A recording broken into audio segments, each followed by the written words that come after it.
ನಮಸ್ತೆ ಸ್ನೇಹಿತರೆ, ಆರೋಗ್ಯದ ಅಡುಗೆಗೆ ನಿಮ್ಮೆಲ್ಲರಿಗೂ ಸ್ವಾಗತ. ಬನ್ನಿ ಇವತ್ತು ಮೊಟ್ಟೆ ಪಲ್ಯ ಮಾಡೋದು ಹೇಗೆ ಅಂತ ನೋಡೋಣ. ರವೆ ರವೆಯಾಗಿ ಬರಬೇಕು, ಹುಡಿ ಹುಡಿಯಾಗಿ ಬರಬೇಕು, ಆ ಥರ ಯಾವ ಥರ ಮಾಡೋದು ಅಂತ ನೋಡೋಣ. ತುಂಬ ರುಚಿಯಾಗಿರುತ್ತೆ. ಚಪಾತಿ ಜೊತೆಗೆ, ರೊಟ್ಟಿ ಜೊತೆಗೆ, ಅನ್ನಕ್ಕೆ ಸೈಡ್ ಡಿಶಲ್ಲೂ ಕೂಡ ತುಂಬ ಚೆನ್ನಾಗಿರುತ್ತೆ. ಬನ್ನಿ ಅದನ್ನು ಹೇಗೆ ಮಾಡೋದು ಅಂತ ನೋಡೋಣ. ನಾನಿಲ್ಲಿ ಮೊದಲಿಗೆ ಮಧ್ಯಮ ಗಾತ್ರದ 3 ಈರುಳ್ಳಿನ ತೊಗೊಂಡಿದ್ದೀನಿ. ಅದನ್ನು ಎಷ್ಟು ಸಣ್ಣ ಆಗುತ್ತೋ ಅಷ್ಟು ಸಣ್ಣದಾಗಿ ಕಟ್ ಮಾಡ್ಕೊಳ್ಳಿ. 3 ಈರುಳ್ಳಿನೂ ಕೂಡ ಒಂದೇ ಸಮನಾಗಿ ಸಣ್ಣದಾಗಿ ಕಟ್ ಮಾಡ್ಕೊಳ್ಳಿ. ನೋಡಿ, ನಾನು ಇಷ್ಟು ಸಣ್ಣದಾಗಿ ಕಟ್ ಮಾಡ್ಕೊತಾ ಇದ್ದೀನಿ. ನಿಮಗೆ ಎಷ್ಟು ಸಾಧ್ಯ ಆಗುತ್ತೋ ಅಷ್ಟು ಸಣ್ಣದಾಗಿ ಕಟ್ ಮಾಡ್ಕೊಳ್ಳಿ. 3 ಈರುಳ್ಳಿನೂ ಈಗ ಕಟ್ ಮಾಡಿ ಇಟ್ಕೊಂಡಿದ್ದೀನಿ. ನಾನಿಲ್ಲಿ 2 ಮೊಟ್ಟೆ ಬಳಸಿ ಮಾಡ್ತಾಯಿದ್ದೀನಿ. ಅದಕ್ಕೆ 3 ಮಧ್ಯಮ ಗಾತ್ರದ ಈರುಳ್ಳಿನ ತೊಗೊಂಡಿದ್ದೀನಿ. ಈರುಳ್ಳಿ ಹೆಚ್ಚಾಗಿದೆ. ಇವಾಗ ಒಂದು ಪ್ಯಾನನ್ನು ಇಟ್ಕೊಂಡು ಒಂದು 4 ರಿಂದ 5 ಟೀ ಚಮಚದಷ್ಟು ಎಣ್ಣೆನ ಹಾಕ್ಕೊಳ್ಳೋಣ. ಎಣ್ಣೆ ಕಾದ್ಮೇಲೆ ಕಟ್ ಮಾಡಿ ಇಟ್ಕೊಂಡಿದ್ವಲ್ಲ ಈರುಳ್ಳಿ, ಅಷ್ಟನ್ನು ಹಾಕ್ಕೊಳ್ಳೋಣ. ಹಾಕ್ಕೊಂಡು 1 ನಿಮಿಷ ಈರುಳ್ಳಿ ಮಾತ್ರ ಹಾಗೆ ಫ್ರೈ ಮಾಡ್ಕೋಬೇಕು. ಹಸಿ ವಾಸನೆ ಹೋಗೋ ತನಕನೂ ನೋಡಿ, ಈ ಥರ ಕಂದು ಬಣ್ಣ ಬರಬೇಕು ಈರುಳ್ಳಿ, ಅಲ್ಲಿ ತನಕನೂ ಫ್ರೈ ಮಾಡಬೇಕು. ಆನಂತರ ಇದಕ್ಕೆ 1/4 ಟೀ ಚಮಚ ಅರಿಶಿನ, ಹಾಗೆ ರುಚಿಗೆ ತಕ್ಕಷ್ಟು ಖಾರದ ಪುಡಿನ ಹಾಕೋತಾ ಇದ್ದೀನಿ. ಖಾರ ನಿಮ್ಮ ಮನೆಯಲ್ಲಿ ಎಷ್ಟು ಖಾರ ಇದೆ ಅದನ್ನು ನೋಡಿ ಹಾಕ್ಕೊಳ್ಳಿ. ನಾನಿಲ್ಲಿ 2 ಚಮಚದಷ್ಟು ಖಾರದ ಪುಡಿನ ಹಾಕೋತಾ ಇದ್ದೀನಿ. ಆನಂತರ ರುಚಿಗೆ ತಕ್ಕಷ್ಟು ಉಪ್ಪನ್ನು ಹಾಕೋತಾ ಇದ್ದೀನಿ.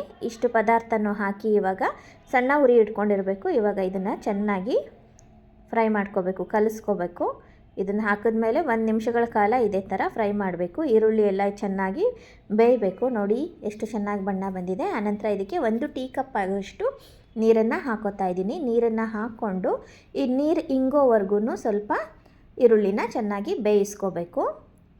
ಆನಂತರ ಇದಕ್ಕೆ ನೋಡಿ, ನೀರು ಇಂಗ್ತಾ ಇದೆ, ಪೂರ್ತಿ ಈ ಥರ ಇಂಗಬೇಕು. ಆವಾಗ 2 ಮೊಟ್ಟೆನ ಒಡೆದು ಹಾಕೋತಾ ಇದ್ದೀನಿ. ಮೊಟ್ಟೆ ಹಾಕಿದ್ಮೇಲೆ ಕೈ ಬಿಡದೇನೆ ಚೆನ್ನಾಗಿ ತಿರುಗಿಸ್ಬೇಕು. ಆವಾಗ ಮೊಟ್ಟೆ ಪಲ್ಯ ರವೆ ರವೆ ಥರ ಬರುತ್ತೆ. ಇಲ್ಲಾಂದರೆ ಮೊಟ್ಟೆ ಪೀಸು ಅಲ್ಲಲ್ಲಿ ದಪ್ಪ ದಪ್ಪನಾಗಿ ಇರುತ್ತೆ. ನೋಡಿ, ಈ ಥರ ತಿರುಗಿಸ್ತಾನೇ ಇರಬೇಕು. ಆವಾಗ ಪೂರ್ತಿ ಮೊಟ್ಟೆ ಎಲ್ಲ ಕಡೆಯೂ ಚೆನ್ನಾಗಿ ಹೊಂದ್ಕೊಳ್ಳುತ್ತೆ. ತಳ ಹತ್ತುತ್ತಾ ಇರುತ್ತೆ, ಅದನ್ನು ನಾವು ಈ ಥರ ಬಿಡಿಸ್ತಾ ಇರಬೇಕು. ಪೂರ್ತಿಯಾಗಿ ಚೆನ್ನಾಗಿ ತಿರುಗಿಸ್ಕೋತಾನೇ ಇರಬೇಕು. 1-2 ನಿಮಿಷಗಳ ಕಾಲ ಇದೇ ಥರ ತಿರುಗಿಸ್ತಾ ಇರಬೇಕು. ನೋಡಿ, 2 ನಿಮಿಷ ತನಕನೂ ಚೆನ್ನಾಗಿ ತಿರುಗಿಸಿದ್ಮೇಲೆ ಈ ಥರ ಆಗುತ್ತೆ ಪಲ್ಯ.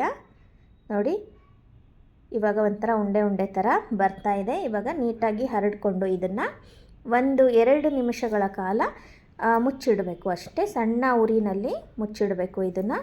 ಆನಂತರ ತೆಗೆದು ನೋಡ್ತಾ ಇದ್ದೀನಿ. ನೋಡಿ, ರವೆ ರವೆ ಥರ ಎಷ್ಟು ಚೆನ್ನಾಗಿ ಪಲ್ಯ ರೆಡಿಯಾಗಿದೆ. ಚಪಾತಿ ಜೊತೆಗಂತೂ ತುಂಬಾ ಚೆನ್ನಾಗಿರುತ್ತೆ. ಚಪಾತಿ, ರೊಟ್ಟಿ ಜೊತೆಗೆ, ಅನ್ನ, ತಿಳಿಸಾರು ಜೊತೆಗೆ ಸೈಡಲ್ಲಿ ಕೂಡ ನಾವು ನೆಂಚ್ಕೋಬೋದು. ಪಲ್ಯ ಹೀಗೆ ಹುಡಿ ಹುಡಿಯಾಗಿ ರವೆ ರವೆ ಥರ ಬರಬೇಕು ಅಂದರೆ ಈ ಮೆಥಡ್ನ ಫಾಲೋ ಮಾಡಲೇಬೇಕು. ಆವಾಗ ಪಲ್ಯ ತುಂಬ ಚೆನ್ನಾಗಿ ಬರುತ್ತೆ. ನೀವು ಈ ವಿಧಾನದಲ್ಲಿ ಒಂದು ಸಾರಿ ಪ್ರಯತ್ನ ಮಾಡಿ ರುಚಿ ಹೇಗೆ ಬಂತು ಅಂತ ಕಮೆಂಟ್ಸ್ ಮಾಡಿ ಹೇಳೋದನ್ನು ಮಾತ್ರ ಮರಿಬೇಡಿ. ಇದೇ ಥರದ ಆರೋಗ್ಯಕರ ಅಡುಗೆಗಳಿಗಾಗಿ ನನ್ನ ಚಾನಲನ್ನು ಸಬ್ಸ್ಕ್ರೈಬ್ ಮಾಡಿ.